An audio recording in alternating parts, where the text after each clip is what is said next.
தமிழ்நாட்டில் அடுத்த 5 நாட்களுக்கு வெப்பநிலை 3 டிகிரி செல்சியஸ் வரை அதிகரிக்க வாய்ப்பு.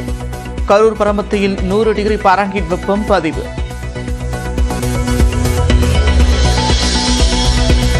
சென்னையில் படிப்படியாக அதிகரிக்கும் வெப்பம். 2 நாட்களுக்கு அதிகபட்சம் 95 டிகிரி பாரன்ஹீட் பதிவாகக்கூடும் என்றும் கணிப்பு.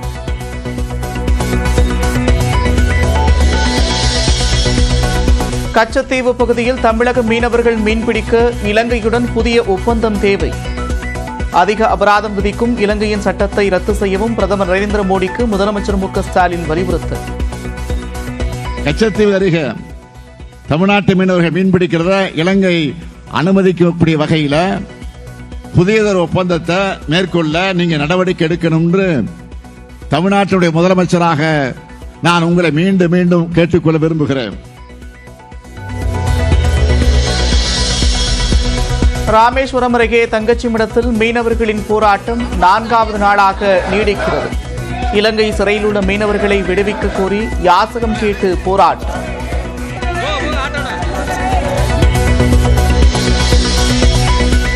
நடிகையுடன் செட்டில்மெண்ட் செய்ய முயற்சித்து வருவதாக உச்சநீதிமன்றத்தில் சீமான் தரப்பு விளக்கம். சீமானை விசாரித்து 12 வாரங்களில் வழக்கை முடிக்க உயர்நீதிமன்றம் உத்தரவிட்டதற்கு இடைக்கால தடை. சிவாஜி கணேசனின் வீட்டை ஜப்தி செய்ய சென்னை உயர்நீதிமன்றம் உத்தரவு. பட தயாரிப்புக்கு வாங்கிய கடனை பேரன் திரும்பி செலுத்தாத விவகாரத்தில் நடவடிக்கை. அனைத்து கட்சி கூட்டத்தில் அரசியலாக பார்க்க வேண்டாம் என்று எதிர்க்கட்சிகளுக்கு முதலமைச்சர் மு க ஸ்டாலின் வேண்டுகோள். முடிவை மறுபரிசீலனை செய்து கூட்டத்தில் பங்கேற்க வேண்டும் என்றும் வலியுறுத்தல். தனிப்பட்ட கட்சிகள் இது அரசியலாக நீங்க பார்க்காதீர்கள். நம்முடைய உரிமை, நம்முடைய தமிழ்நாட்டினுடைய உரிமை. வர முடியாதவர்களும் தயவு கூர்ந்து வர வேண்டும் வர வேண்டும் வர வேண்டும் என்று இந்த கூட்டத்தின் வாயிலாக நான் அழைப்பு விடுக்கிறேன். திண்டிவனம் அருகே நீட் தேர்வால் மாணவி தற்கொலை செய்து கொண்ட நிலையில் அரசுக்கு எடப்பாடி பழனிசாமி கண்டனம். நீட் தேர்வு ரத்து ரகசியத்தை இப்போதாவது சொல்வீர்களா என்றும் கேள்வி.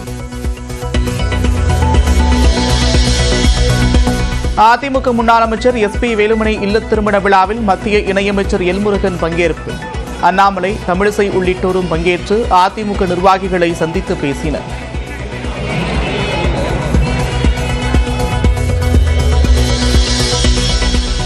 சென்னை கோயம்பேடு சந்தையில் காய்கறிகளின் விலை சரிவு.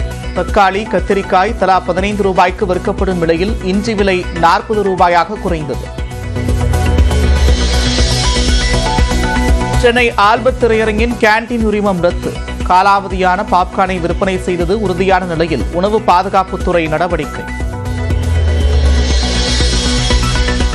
சென்னை அருகே ஆவடி போக்குவரத்து காவலர்களுக்கு குளிர்சாதன வசதி கொண்ட ஹெல்மெட்.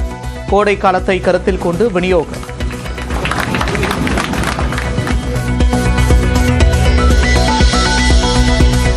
குஜராத்தின் கிர் தேசிய பூங்காவில் சஃபாரி சென்ற பிரதமர் மோடி சிங்கங்களை புகைப்படம் எடுத்து மகிழ்ந்தார்.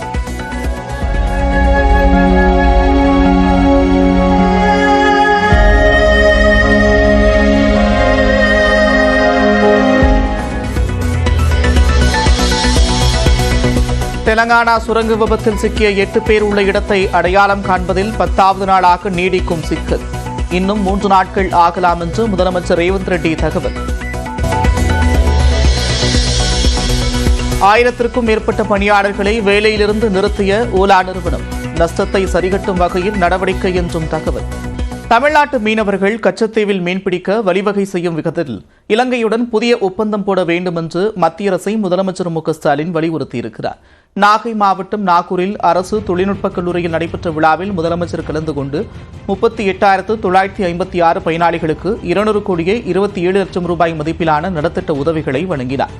82 கோடி ரூபாய் மதிப்பிலான 206 புதிய திட்டங்களுக்கு முதலமைச்சர் அடிக்கல் நாட்டினார். இந்த நிகழ்ச்சியில் பேசிய அவர் மீனவர்களுக்காக செயல்படுத்தப்பட்டு வரும் திட்டங்களை பட்டியலிட்டார். வேதாரண்யம், தலைஞாயிறு பகுதிகளில் வேலை வாய்ப்புகளை உருவாக்க 250 கோடியில் சிப்காட் அமைக்கப்படும் என்றும் முதலமைச்சர் அறிவித்தார்.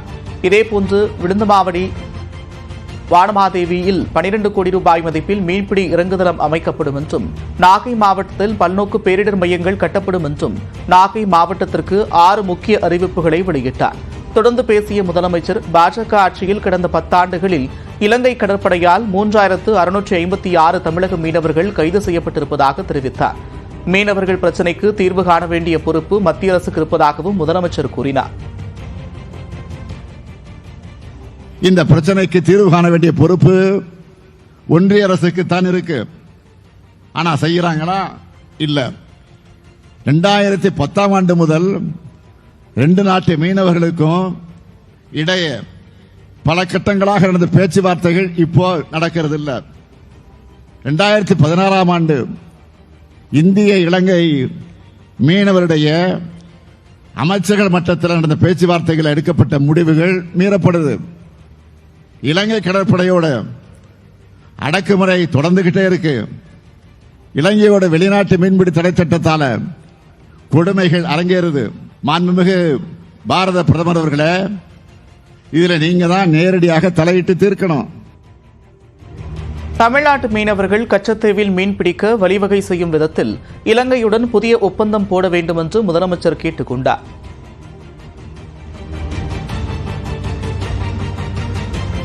மிக கொடூரமான விதிமுறைகள், தண்டனைகள் அடங்கியிருக்கக்கூடிய 2018ஆம் ஆண்டு சட்டத்தை இலங்கை அரசு நீக்கணும்.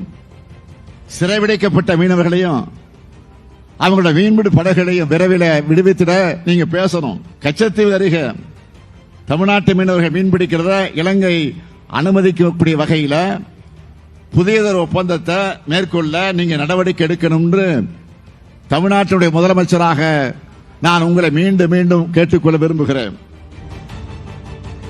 இந்நிலையில் இலங்கை சிறையில் உள்ள மீனவர்களையும் படகுகளையும் விடுதலை செய்ய வலியுறுத்தி தங்கச்சிமிடத்தில் மீனவர்கள் 4வது நாளாக போராட்டத்தில் ஈடுபட்டனர். திருவோடு ஏந்தி பெண்கள் உள்ளிட்டோர் பிச்சை எடுத்து நூதன முறையில் எதிர்ப்பை வெளிப்படுத்தினர்.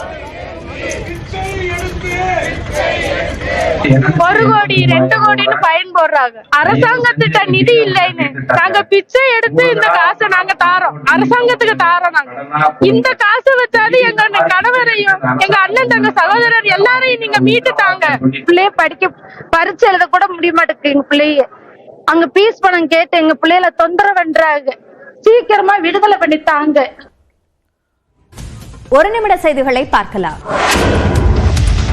கோடைவெயில் தொடங்க உள்ள நிலையில் சென்னை ஆவடியில் போக்குவரத்து காவலர்களுக்கு குளிர்சாதன வசதி கொண்ட ஹெல்மெட்டுகள் வழங்கப்பட்டுள்ளன. தமிழகத்தில் மார்ச் முதல் ஜூன் வரையில் 4 மாதங்களுக்கு வெயில் சுட்டரிக்கக்கூடும் என எதிர்பார்க்கப்படுகிறது. இதனால் காவல்துறையினர் மற்றும் பொதுமக்களுக்கு தண்ணீர் மற்றும் மோர் விநியோகிக்க ஏற்பாடு செய்யப்பட்டுள்ளது. அந்த வகையில் சென்னை பாடியில் ஆவடி மாநகர காவல் ஆணையர் சங்கர் தண்ணீர் பந்தலை திறந்து வைத்து பொதுமக்கள் மற்றும் போக்குவரத்து காவலர்களுக்கு நீர், மோர், ஜூஸ், இளநீர் உள்ளிட்டவற்றை வழங்கினார். ஆவடி காவல் சரக போக்குவரத்து காவலர்கள் 50 பேருக்கு குளிர்சாதன வசதி கொண்ட ஹெல்மெட்டுகளும் வழங்கப்பட்டன. குளிர்சாதன வசதி கொண்ட ஹெல்மெட்ஸும் இன்னைக்கு கொடுத்துருக்கோம். முக்கியமாக பாயிண்ட்ஸ்ல இருந்து அது கொஞ்சம் ஏசி எஃபெக்ட் இருக்கும். அவங்களுக்கு ரொம்ப வெயில் அதிகமாக இருக்கும்போது அவங்க பனி இருந்து ரொம்ப சிரமம் இல்லாமல் இருக்கணும் அப்படிங்கிறதுக்காக கொடுத்திருக்காங்க. சோலார் தொப்பி மற்றும் கூலிங் கண்ணாடிகளும் வழங்கப்பட்ட நிலையில் போக்குவரத்து காவலர்கள் காவல் ஆணையாளருடன் புகைப்படமும் எடுத்துக் கொண்டனர்.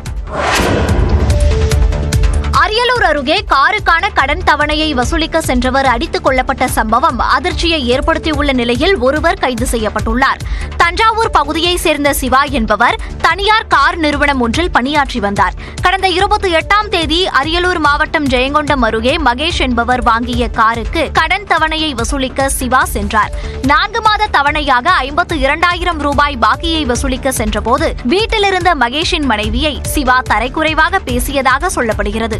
இது தொடர்பாக மகேஷுக்கும் சிவாவுக்கும் இடையே தகராறு ஏற்பட்டது. அப்போது ஆத்திரமடைந்த மகேஷ் அருகில் இருந்த பைப்பை எடுத்து தாக்கியதில் சிவா மூச்சு பேச்சு இல்லாமல் கீழே விழுந்ததாக சொல்லப்படுகிறது. அதன் பின்னர் உடலை பைக்கில் வைத்து ஊருக்கு வெளியே எடுத்து சென்று பனைமட்டையை வைத்து உடலை எரித்ததாகவும் கூறப்படுகிறது. மேலும் சிவா வந்த பைக்கை 15,000 ரூபாய்க்கு ஆவணமில்லாமல் மகேஷ் விற்பனை செய்ததும் தெரியவந்தது. எரிந்த நிலையில் கிடந்த சடலத்தை கைப்பற்றிய காவல்துறையினர் விரலில் கிடந்த மோதிரத்தை ஆய்வு செய்து அது சிவாவின் சடலம்தான் என உறுதி செய்தனர். அதிர்ச்சியையும் பரபரப்பையும் ஏற்படுத்தியுள்ள இந்த சம்பவத்தில் மகேஷ் கைது செய்யப்பட்டுள்ள நிலையில் விசாரணை தொடர்கிறது. சென்னை படூரில் தோழிகளுடன் சேர்ந்து இரவு முழுவதும் அளவுக்கு அதிகமாக மது அருந்திய கல்லூரி மாணவி உயிரிழந்த சம்பவம் அதிர்ச்சியை ஏற்படுத்தியுள்ளது. தஞ்சாவூர் மாவட்டத்தைச் சேர்ந்த 19 வயதான அஸ்வினி என்ற இளம்பெண் சென்னை படூரில் உள்ள தனியார் பல்கலைக்கழகத்தில் 2ஆம் ஆண்டு படித்து வந்தார். ஏகாட்டூரில் தங்கியுள்ள தனது தோழியின் அபார்ட்மெண்ட்டுக்கு சென்ற அவர் தோழிகள் சிலருடன் சேர்ந்து மதுபானம் அருந்தியதாக சொல்லப்படுகிறது. இரவு முழுவதும் அளவுக்கு அதிகமாக மது அருந்திய நிலையில் காலையில் அஸ்வினிக்கு திடீரென தொடர் வாந்தி ஏற்பட்டது. பின்னர் மயக்கமடைந்த அவர் தனக்கு பார்வை மங்கலாக தெரிவதாக கூறியதாகவும் சொல்லப்படுகிறது. அதனையடுத்து இருசக்கர வாகனத்தில் வைத்து கொண்டு செல்லப்பட்ட அஸ்வினி கேளம்பாக்கத்தில் உள்ள மருத்துவமனையில் சிகிச்சைக்காக அனுமதிக்கப்பட்டார். ஆனால் சிறிது நேரத்திலேயே அவர் சிகிச்சை பலனின்றி உயிரிழந்தார். இந்த சம்பவம் பரபரப்பை ஏற்படுத்தியுள்ள நிலையில் காவல்துறை விசாரணை நடந்து வருகிறது. அஸ்வினியுடன் மது அருந்திய சக தோழிகளிடமும் விசாரணை தொடர்கிறது.